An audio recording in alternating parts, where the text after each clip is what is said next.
नमस्कार दोस्तों, मैं यश गौतम आपका स्वागत है मेरे यूट्यूब चैनल पर। दोस्तों कैसे हैं आप सभी? मैं उम्मीद करता हूं आप सभी अच्छे होंगे। दोस्तों आज इस वीडियो में मैं आपको सिखाने वाला हूं ITR 3 से ITR 4 से हम बैलेंस शीट कैसे तैयार करें, यानी कि ITR फॉर्म से हमें बैलेंस शीट तैयार करनी है। हमारे पास कोई अकाउंटिंग डाटा नहीं है तो हम कैसे करेंगे, आज इस वीडियो में आपको पूरा प्रोसेस बताने वाला हूँ। वैसे विदाउट अकाउंटिंग डाटा थोड़ा टिपिकल है, लेकिन ऐसा हम बैलेंस शीट में क्या क्या कर सकते हैं जिससे कि हम बैलेंस शीट को तैयार कर सकें। तो आज पूरा प्रोसेस आपको बताऊंगा, पूरी बैलेंस शीट आपको तैयार करके दिखाऊंगा। तो बने रहिए इस वीडियो के साथ। और यदि अभी तक आपने मेरा यूट्यूब चैनल सब्सक्राइब नहीं किया है तो कर लीजिए ऐसी बेनिफिशियल वीडियोज़ के लिए। और आप जो ये स्क्रीन पर देख रहे हैं ये एक फुल्ली ऑटोमेटिक बैलेंस शीट है और आज इस फॉर्मेट में हम बैलेंस शीट तैयार करेंगे। हमें क्या करना है, सिर्फ हमें अमाउंट डालनी है, जैसे opening stock, purchase, sale, closing stock या हमारे एक्सपेंसेस। सिर्फ हमें यहाँ पर अमाउंट डालेंगे, बाकी हमारा ग्रॉस प्रॉफिट ऑटोमेटिक निकल कर आ जाएगा, नेट प्रॉफिट भी यहाँ पर निकल के आ जाएगा। फिर आ जाते हैं बैलेंस शीट में। बैलेंस शीट में भी सिर्फ हमें अमाउंट डालनी है, बाकी इसमें ऑटोमेटिक फॉर्मूले लगे हुए हैं। यदि आप इस शीट को डाउनलोड करना चाहते हैं तो लिंक मैंने डिस्क्रिप्शन में दिया हुआ है, आप इस शीट को भी डाउनलोड कर सकते हैं। तो आप जो स्क्रीन पर देख रहे हैं ये है ITR फॉर्म, ठीक है। और ITR फॉर्म से हमें दो चीज़ों का पता चल सकता है, एक तो टर्नओवर, दूसरा नेट प्रॉफिट, ठीक है। जैसे कि इसमें बैंक के थ्रू 5,78,533 रुपये है और कैश से 12 लाख रुपये है, ठीक है। तो हमारी ये 17 लाख समथिंग हो जाएगी टर्नओवर। अब आ जाते हैं हम नेट प्रॉफिट पर। 6% मार्जिन पर हमने 2,59,739 रुपये शो किया है और 8% मार्जिन पर हमने 2,40,000 रुपये इसमें नेट प्रॉफिट शो किया है, ठीक है। हमें सिर्फ क्या पता है, टर्नओवर और नेट प्रॉफिट। तो सबसे पहले हम डालेंगे यहाँ पर टर्नओवर यानी कि सेल। तो सेल हमारी कितनी है, 5,78,533 प्लस 12 लाख रुपए, जो कि कैश में भी हमने सेल इसमें शो की है, ठीक है। तो हमारी जो सेल है कितनी होगी, 17,78,533 रुपये, ठीक है। नेट प्रॉफिट हमारा यहाँ पर हो जाएगा, कितना हो जाएगा, एक बार यहाँ पर प्लस कर लेते हैं हम, 2,59,739 प्लस 2,40,000 रुपये 8% मार्जिन में जो हमने शो किया है, 4,99,739 रुपये हमारा नेट प्रॉफिट है। यानी कि यहाँ पर नेट प्रॉफिट की जो अमाउंट है ये आनी चाहिए, कितनी, 4,99,739 रुपये यहाँ पर आना चाहिए। अब देखिए ओपनिंग स्टॉक, यदि आप प्रीवियस ईयर की बैलेंस शीट आपकी रेडी है, यानी कि आपने प्रीवियस ईयर में बैलेंस शीट तैयार की थी, तो उसका क्लोजिंग स्टॉक आपका ओपनिंग स्टॉक हो जाएगा। तो हमारा ओपनिंग स्टॉक है 35,141 रुपये का, ठीक है। अब बात कर लेते हैं परचेज की। जब हमने सेल किया है तो परचेज की अमाउंट भी हमको पता होगी, ठीक है। और हमें पता है परचेज की अमाउंट है हमारी, जो हमने परचेज की है वो 9,87,900 रुपये, ठीक है। अब क्लोजिंग स्टॉक, अब क्लोजिंग स्टॉक हमारा है 71,400 रुपये, ठीक है। अब हमारे यहाँ पर ग्रॉस प्रॉफिट ऑटोमेटिक ही निकल कर आ गया, क्योंकि यहाँ पर फॉर्मूले लगे हुए हैं। तो हमारा बाय ग्रॉस प्रॉफिट यहाँ पर आ गया।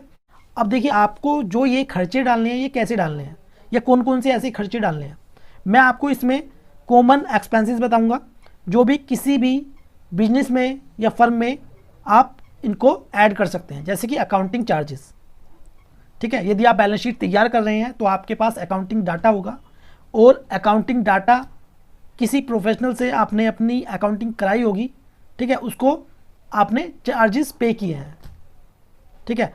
अब जैसे कि यहाँ पर हम 2,000 पर मंथ के हिसाब से ले लेते हैं, तो साल का कितना हो गया, 2,000 पर मंथ के हिसाब से 24,000 हो गया अकाउंट। अब सैलरी एंड वेजेस, आप कितनी सैलरी पे कर रहे हैं उनको, तो उसके हिसाब से आपको निकाल लेनी है।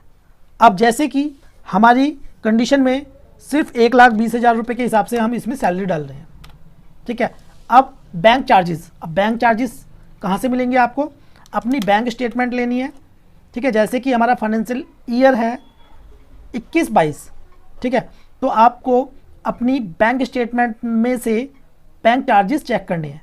चेक करने के बाद यहाँ पर डाल देना है। जैसे कि हमने चेक किए बैंक चार्जेस, और हमारे बैंक चार्जेस हैं 1,540 रुपये। अब उसके बाद आ जाते हैं हम डेप्रिसिएशन पर। तो डेप्रिसिएशन अभी हमें पता नहीं चलेगा, ठीक है।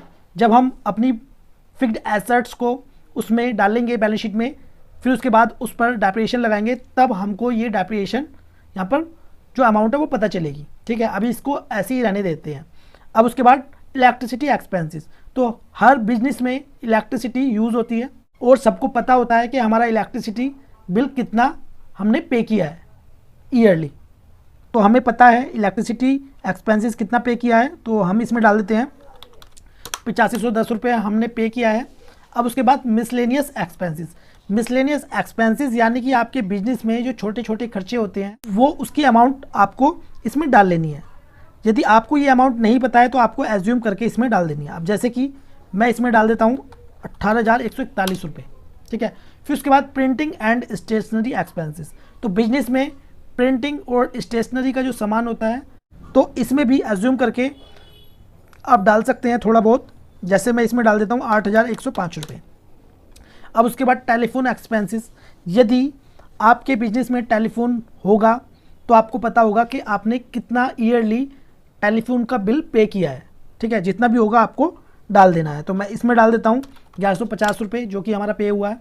अब उसके बाद रिपेयर एंड मेंटेनेंस, तो रिपेयर एंड मेंटेनेंस में जो आपने रिपेयर कराया है अपने बिजनेस में या मेंटेनेंस कराई है किसी भी चीज़ की, तो उसके एक्सपेंसेस इसमें डाल देने हैं। अब जैसे कि हमारे इसमें 28,447 रुपये रिपेयर एंड मेंटेनेंस के हैं। अब उसके बाद वाटर एक्सपेंसेस, ठीक है, तो वाटर एक्सपेंसेस के आपको पता होगा पर मंथ आपका कितना जो वाटर की बोतल है वो यूज़ होती है।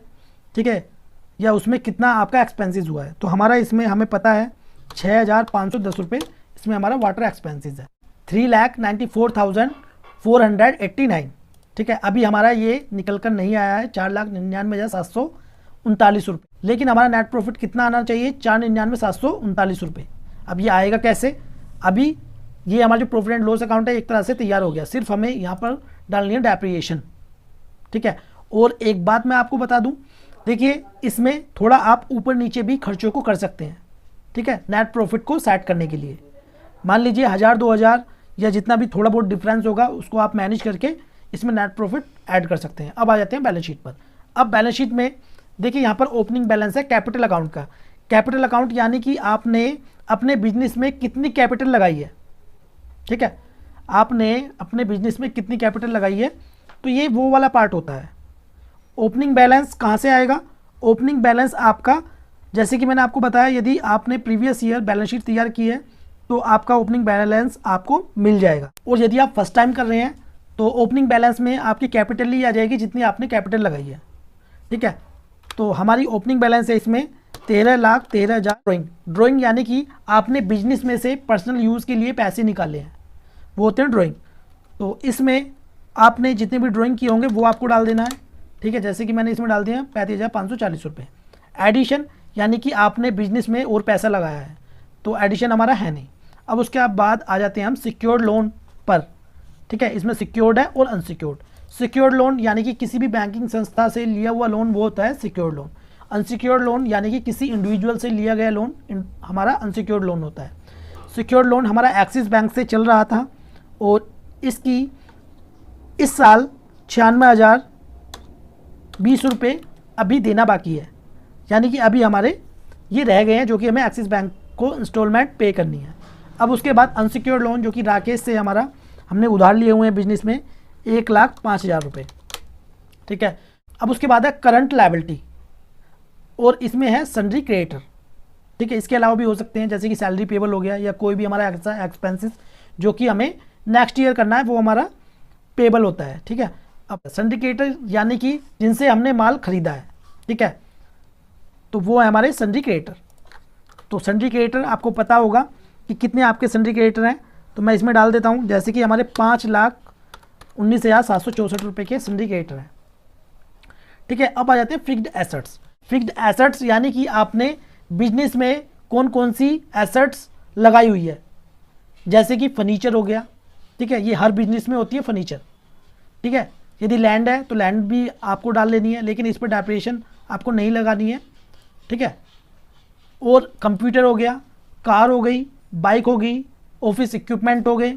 ठीक है, ये हमारे एक नॉर्मल एसेट्स होती हैं जो कि हर बिजनेस में हम इसमें दिखा सकते हैं एसेट्स।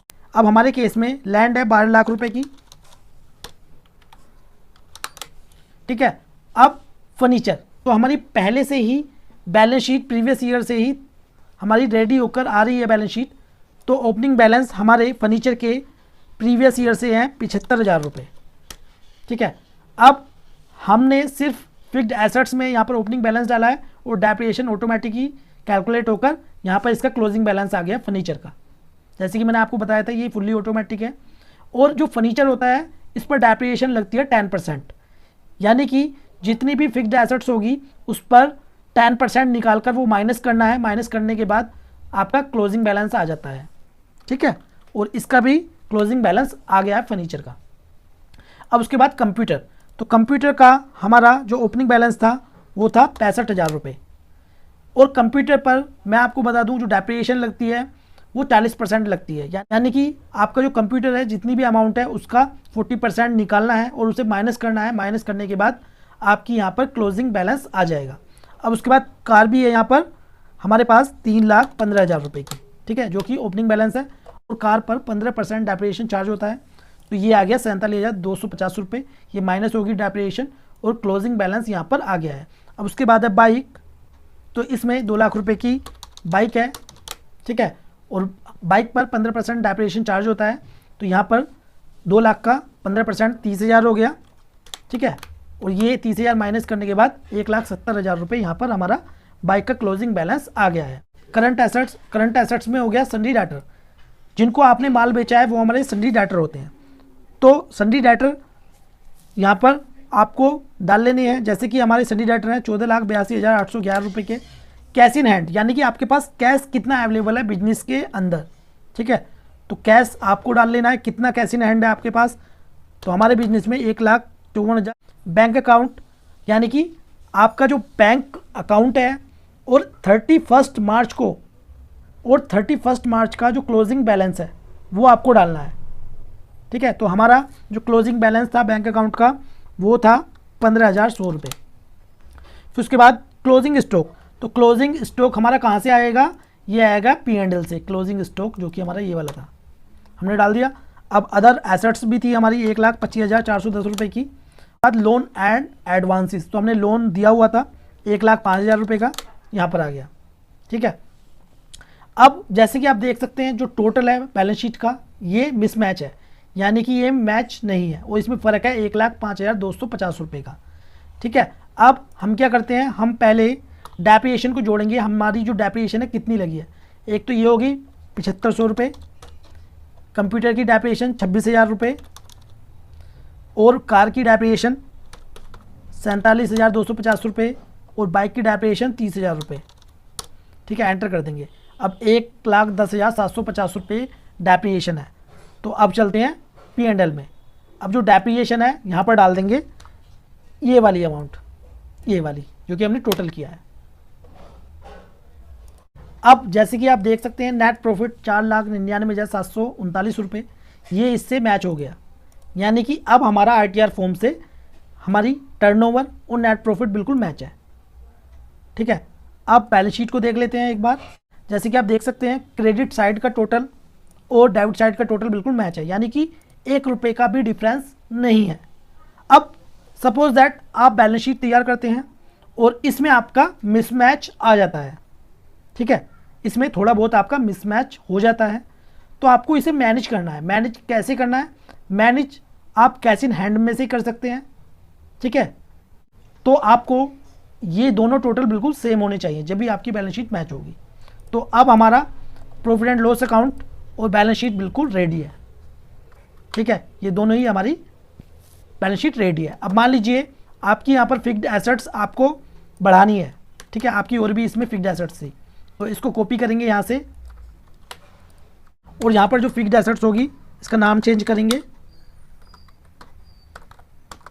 ठीक है, करने के बाद यहाँ पर डेप्रिसिएशन कितनी है वो इसमें डाल देंगे। जैसे कि 15 ये हमारी ऑफिस इक्विपमेंट पर, और यहाँ पर ये ऑटोमेटिक ही फिर यहाँ पर जितनी % होगी उसे चेंज कर देंगे। 30 है तो 30 आ जाएगा, 15 है तो 15 आ जाएगा। ठीक है, ऐसे करके ऐड कर सकते हैं। तो दोस्तों आपको ऐसे ही ITR से अपनी बैलेंस शीट तैयार करनी है। तो ये वीडियो आपको कैसी लगी प्लीज़ कमेंट बॉक्स में जो बताएं, और यदि इस शीट को आप डाउनलोड करना चाहते हैं तो लिंक मैंने डिस्क्रिप्शन में दिया हुआ है, आप इस शीट को भी डाउनलोड कर सकते हैं। तो मिलते हैं नेक्स्ट वीडियो में, जब तक के लिए जय हिंद जय भारत।